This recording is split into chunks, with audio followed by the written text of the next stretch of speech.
زمونږ عقیده دا ده چې په دنیا کې صرف قانون چې دی هغه قانون دی چې الله د 7 اسمانونو نه بره د ځمکې ته رالیږي. زمونږ قانون په دنیا کې سوا د قرآن او سنت نه بل قانون زمونږ نشته.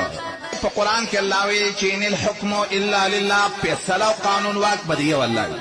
نه د سره د الله قانون څوک په کور کې مني، نه د سره په کلي کې مني، نه د سره په ملک کې مني. کور کې هم خلکو رواجونه او رسمونه او د خپل عادتونه د الله د قانون مقابله کې ګرځوي. چې الله په دې قرآن کې رسي ویلي چې د غل نه لاس پرې کوي. په دې قرآن کې الله ویلي چې په زناکار باندې حد جاري کوي. په دې قرآن کې الله د محاربینو احکام ذکر کوي. کله سوچ وکړه چې په کوم ځای کې په دې قرآن په دې قانون باندې موږ رب چې د الله نه سوا بل چاته نه وایو. زمونږ عقیده دا یو دا عقیده یې زمونږ رب څوک دی؟ الله. رب په دې معنا سره چې پالون کې هم زمونږ الله دی، خو رب په دې معنا سره چې زمونږ حاکم، زمونږ قانون په دنیا کې سوا د قرآن او سنت نه بل قانون زمونږ نشته. زمونږ رب الله دی. موږ د بل چا ربوبیت نه منو، موږ د بل چا نه تمه د خیر او د نقصان نه منو. بل چا نه، زمونږ رب الله دی، رب الناس دی، ټول انسانانو رب دی.